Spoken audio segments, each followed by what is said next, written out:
Hi friends, welcome back to my channel. Today I am going to discuss an OET letter. Before that, I would like to remind you that what all things you have to look before you start an OET letter. So the first thing you have to know what's your position, whether it's a registered nurse or a charge nurse or head nurse, whatever it is. Then next you have to look who is your reader and what is his position. So whether it can be an occupational therapist, physiotherapist, but nowadays it's very rare they come dietitian, social worker, but mostly they nowadays the letters for a nurse or GP like that. However, you should know what's the position. The next thing is that we should know, is there any relationship between the patient and the reader? That means whether it's a known case or an unknown case. How we can differentiate whether it's a known case or unknown case? They may say it's patient's GP or family GP or the same nursing home address will be same, so you should look, and or you who was in the nursing home before and he will go back to the nursing home, like that they will mention. So we should differentiate that one prior starting writing. So without knowing these details, you may confuse and it will be difficult for you to write in the letter in the right way. You may write something but you may not get the required score. So let's read the case note first. You are a registered nurse in the hospital where Mrs. Charlotte Price has been staying. She is now ready to be discharged with home visits from a community nurse. From here we understood our position is we are the registered nurse who is working in that hospital. So the patient name is given, date of birth is given, age is mentioned 86, admission date is 2 December 2018 and discharge date is 4 December 2018. That means she stayed there only for 2 days. Then diagnosis mild concussion following fall at home, infected right toe discovered during hospital stay. Then social background, lives alone, reluctant to receive visitors. So she doesn't want to see any visitors from outside. Then retired 19 years ago. She was a postal worker. 2 children, both medical doctors. One lives overseas. Husband deceased, lung cancer 14 years ago. Owns dog, neighbor. Works occasionally. Lives in 3-bedroom house owned by daughter. Wants to live independently. Refuses meal delivery service, then reluctant to visit GP, at risk of falls, using walking sticks, she has scoliosis and she has infected toe. So these are the information we got from here and what we understood. She is refusing for everything to see a GP or by the visitors or she doesn't want, she wants to live independently alone at home. She even refused the meal service. Okay, and she has at risk of fall and she already had a fall and that's why she admitted here also. And the medical history says she has severely infected right toe since approximately September 2018, the result of untreated ingrown toenail.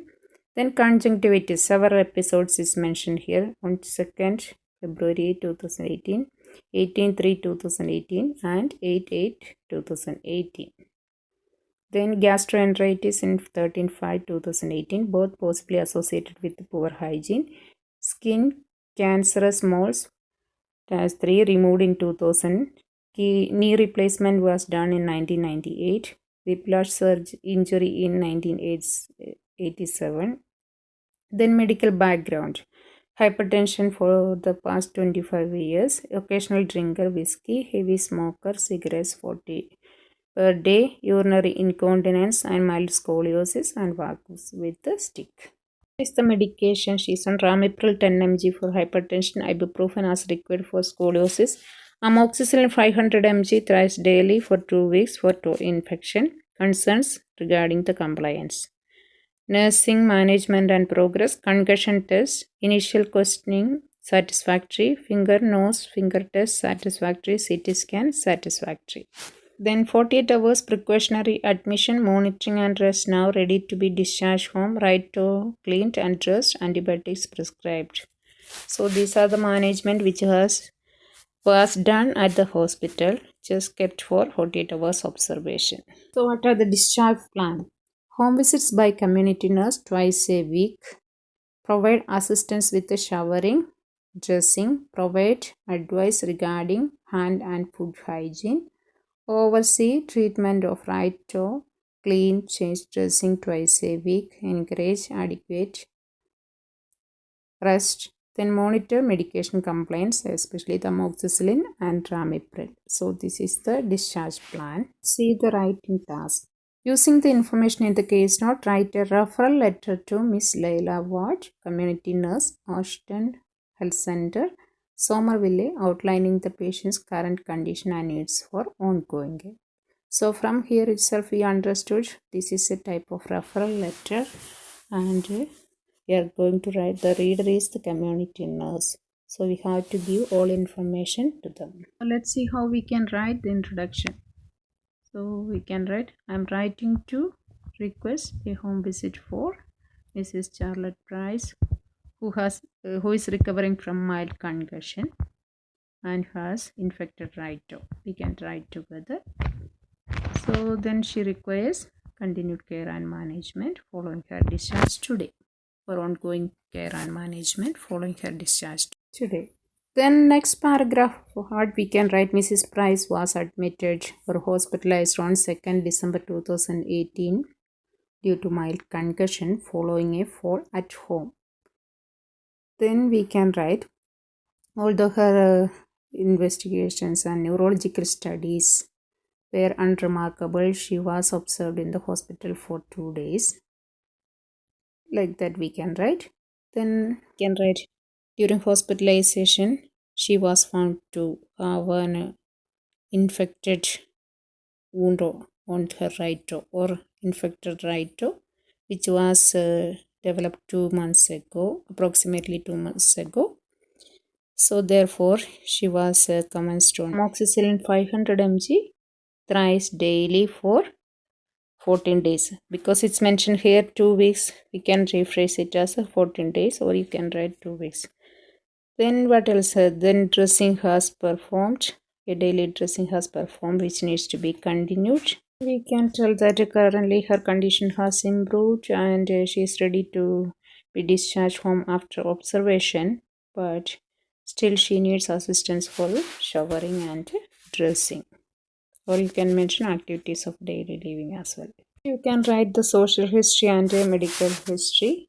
She lives alone and she is at risk of fall because she has scoliosis, and she uses walking aid for work. Like that we can mention. Then you can mention about her past medical history, and she's hypertension, like that. Then after that she's managed with ramipril 10 mg, like that we can mention.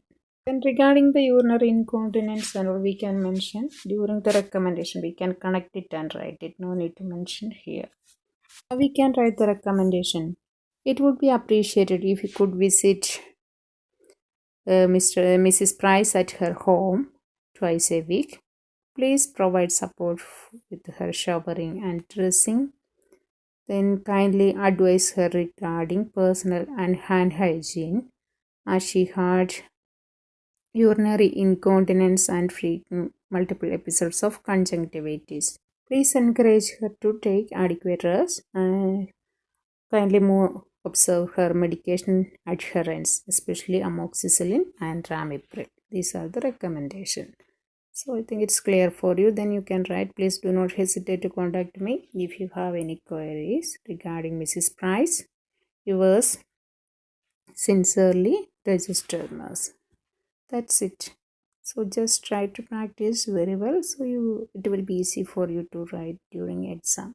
Without practice you may be a bit confused how to write it, and what you need is the well planning. So take enough time for planning, make a skeleton, then start to write. All the best for your exam. Thank you.